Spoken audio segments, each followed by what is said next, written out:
sakit. Malapit mo nang makabe ang baho mo na pinakabula. Labas na to sa net, ibabakot mo na kayo upang di na makasigaw. Sa baho ng kahambugan, magbilang langaw umayaw. Hilikaw di mo nga mo tayo ay nagsaluto. Dahil sa'yo lang nila at kalawangin kong aliso. At agad na lang kayo, kaya don't try to fuck with me. At least dolero namin sa ex, we have to public enemy. Nang isa sa kasangga ng produksyon ng balita. Ayaw wag nang magtaka o magbalak pang sumadiwa.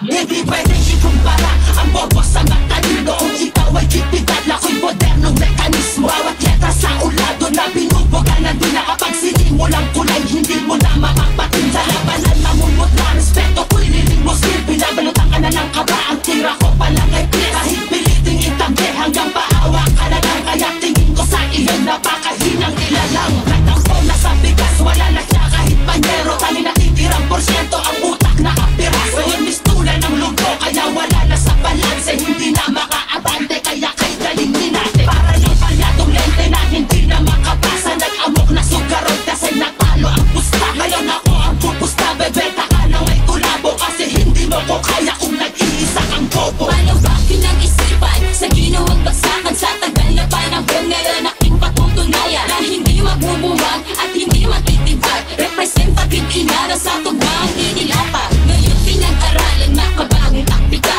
na ako ang dumika sa panibagong musika. Na hindi magpapatalo at hindi papaakit sa lahat ng nagnanais na sa aming umakit. Ito ang aming kolabo, di mo sukat na kanain. Pinagsahig namin pesa kamang bagay na kahain. Upang pabagsakin ang sa amin nagmamatibas. Public enemy ang grupong pinagtibay ang nakos. Di ko kakakaiga, nasa tulad mong buwan. Dapat di ka nagarap kasi mahilig magpanggap. Heto ang aking tula na panggulat sa lahat. Pakinggan si Apollo ang kapag siya na ang gumana. Pakakain ka sa bayan ng mga kakagay na pinapalipad ang mga panamakinig sa veterano. Di mo pipigil na sa biglaan pagkat sa akin ko mga kumakala padudulunin ko ng pino. Pinakamatibay sa ligma ko sa palupitan, di ka tatagdan sa akin, di mo mailagan. Bawat yatagan na ibinubugin ang lamay ko sa dilo ko ng pamatay lahat sa sugatan. Wala mo makikilala mo kung sino talaga nag-iisa. May hawak na bakilang karangalan. Dito sa Pinas ako daliban na nakuha kalas na tatayo sila uwasak sa isipan. Di ka sa bayan ng tapagan, sa awitin ko na ikinumit ang pinakawalan. Huwag mo na malaking abutan, magkabagunta ka pa na pamalitan. Hindi ka na makakatakas. Kaya mo na nagigisa sa mga biyasa na papatuloy lamang na wala ka ng bukas. Di mo na mabilang mga nagdaan na araw sa gitna ng kadiliman. Lumabas sa halimaw, papasain ang mga naman magaling mga kalaban na sa amin na bigla na sumapaw. Kay estilo at napolo ko sa palipat ng kabalit ang pinasabot na mistulo parang gera. Papalag ka ba sa mga pinakabati na di pa sa lupay. Pinagsarap ng persa, simulan man na kayo lumigas sa may pinakamalayo na lugar. Ikaw ay yung naiabutan, makasalita na, makalimhaga. Di ka tulad ng iba na pinig lumagaya. Magbabalaki kung di ka kaya nito ba?